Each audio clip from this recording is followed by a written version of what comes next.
ভক্তি মানে কি? বিশ্বাস আর ভালোবাসা, এটাই তো ভক্তি।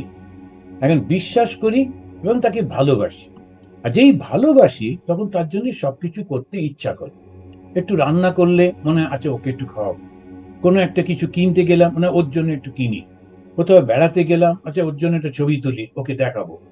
এই যে সারাক্ষণ তার চিন্তাটা, কেননা তাকে ভালোবাসি বলে, সেইটাই আমাদের ভক্তি।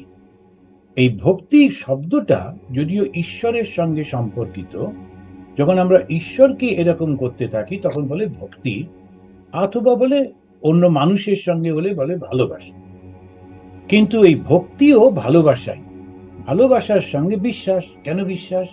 কেননা ঈশ্বরকে তো আমরা চোখে দেখতে পাচ্ছি না, তাকে তো ছুঁতে পাচ্ছি না, তার সঙ্গে কথা বলতে পারছি না, কিন্তু বিশ্বাস করছি যে তিনি আছেন। ওইখানে একটুখানি সমস্যা হয়ে যায়। কেননা মানুষের ক্ষেত্রে বা অন্য কোনো কিছুর ক্ষেত্রে আমরা তাকে দেখতে পাই, ছুঁতে পাই, এই পাঁচটা ইন্দ্রিয় দিয়ে তাকে আমরা বুঝতে পারি বলে সুবিধে হয়। ঈশ্বরের ক্ষেত্রে এই পাঁচটা ইন্দ্রিয় পৌঁছচ্ছে না। তাহলে কি করব?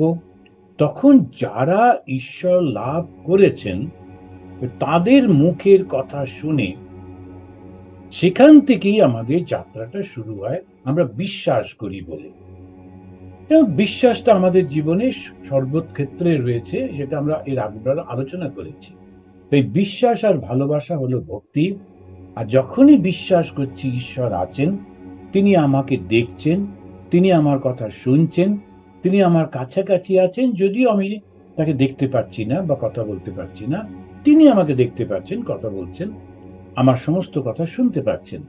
এটার উপরে যখন আমার ঈশ্বর অভিমুখী যাত্রা, তাকে বলে ভক্তি পথ, ভক্তির মধ্যে দিয়ে যাওয়া। সুবিধাটা হচ্ছে কি? আমরা একটা ফটো বা মূর্তি, হিন্দুরা অনেক ফটো অনেক মূর্তি সব নেয়, যার যেটা পছন্দ, এবং সেই ক্ষেত্রে তাকে সামনে রেখে তখন সেইগুলো করতে থাকে। এটা একটা অনেক সুবিধে।